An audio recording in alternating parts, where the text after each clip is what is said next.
so we've got to be even more plutonium-based, you know what I mean?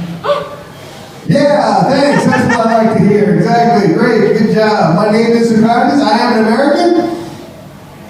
Yeah, thank you, that's all right, that's good, that's good. You know what I mean? I am giving up my citizenship. I just got approved to be a Dutch citizen, so. Yeah, thanks. How many Dutchies are here?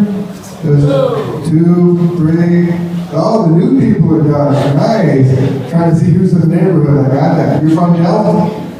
Are you Delfties? Eindhoven. Nice place. I was just here the other day. Great place. They have a train station. Hey! They don't have trains, unfortunately. I don't know if you've noticed that or not. There's a lot of tracks, but hardly any trains seem to be going any place whatsoever. Recently, getting here was fun, yeah. But I made it at the very least. But again, it's a different world being here than being in America. I think it's like one of the differences between like America and here, the words that we needed to come up with. Like in America, we needed the term mass shooting. Yeah. We had to define it. It's 4 or more if you ever wondered how many is a mass shooting if you just get shot in 3 or less. It's just a shooting. Nobody's impressed. It's a hard situation. But here, of course, we have other words that are more important, like swaffling. If you don't know what swaffling means, oh, this is good because it comes from India, in fact. It's when you smack your personal body up against something, like, see, there were these Dutch tourists in India. I know, spoiler alert, it happens a lot. But these 2 guys decided for some unbeknownst reason to swaffle the Taj Mahal. Yeah, it's not exactly nationally approved by the Modi administration, but they did it and they videotaped it back in 2008 and put it online. And since there wasn't a lot of videos back in 2008, it went viral. And swaffelen became the Dutch word of the year, 2009. Actual Dutch culture, yeah. I was here 3 months and they taught me that word. They were like very proud too. But of course, the other great Dutch word is gezellig, which is, of course, the word that means this wonderful warm evening that we do as a group together.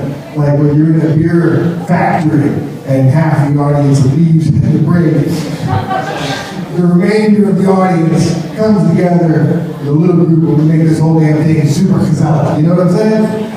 And if any of you pulls out a gun and shoots somebody, it's old gezellig. It's absolutely the opposite of that in any way, shape, or form. So, yeah, I don't think I'm going to get to vote in the next election, so woo! For me, not for them. It's a different world for those people back there. But I've been here 14 years, and anybody been to Florida? Has anybody traveled to the wonderful state of Florida then?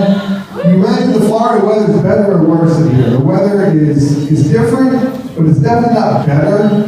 Like every place has this crappy weather. Like here we have this version of rain. It's not exactly rain, it's semi-rain. In Florida we have like biblical war-like rain.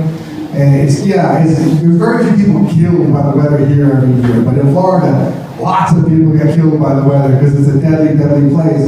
Like, neither one of us had winter time, but in Florida, the summer moves into another season called fire season. And if you think winter season sucks, you should have a fire season. Because I'll tell you one thing during fire season, you pray for rain.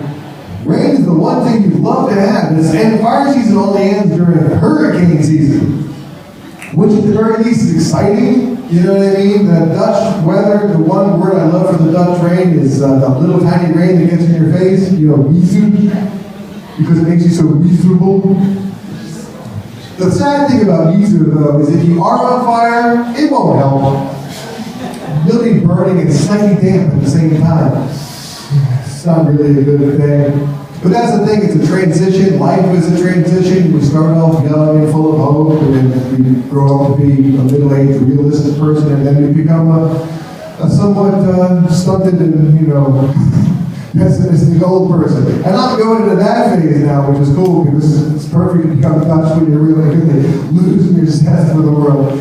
But the whole thing about life is this transitions. I was living with the meth and the alligators. Now it's MDMA and the gay crowd.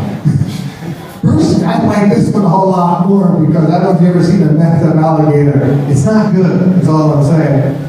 So here I've been now 14 years in the Netherlands, and last year, about 2 years, I guess almost 2 years ago, I decided to change my lifestyle a little bit. I was trying to learn Dutch more so. I don't know if you speak Dutch. Anybody not speak any Dutch? Do you speak any Dutch at all? A little tiny bit. Yeah, well, the thing is, when they don't speak Dutch back to you, the lesson they're trying to tell you is that your pronunciation sucks. Because it hurts.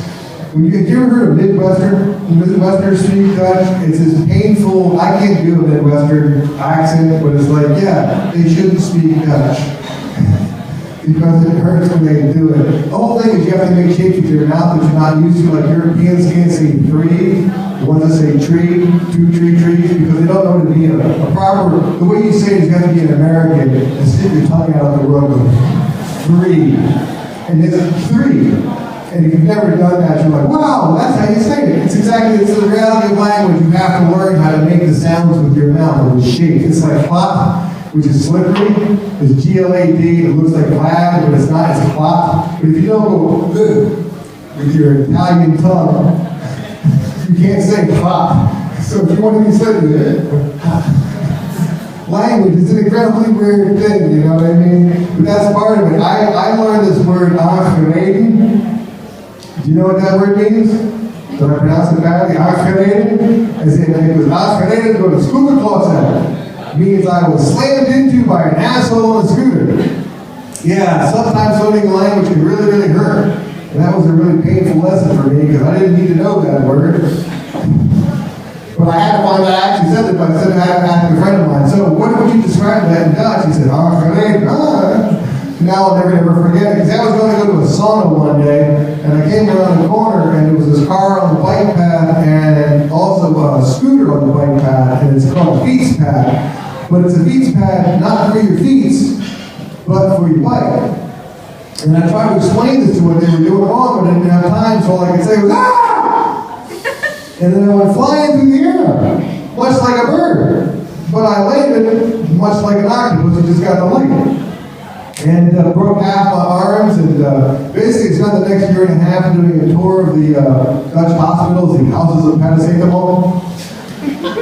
And I gotta tell you, I've never been offered paracetamol by a doctor. When they looked at my x-ray, they did two things. They went, which was not a good reaction. And then they offered me shots of morphine. Yeah, and if you ever had the chance that somebody offers you a shot of morphine in the hospital or maybe in the street, say yes, because morphine's a great drug. I highly recommend it. I give it my 5 stars for the drug. It's like a warm hug on a cold night. So if you ever find yourself smashed into and going to the second house and they say, would you like a shot of morphine? The correct answer is yes, I'll take 2. Anyway, that's all I got for tonight. My name is Socrates. Get over yourselves. Get over here. Thanks a lot.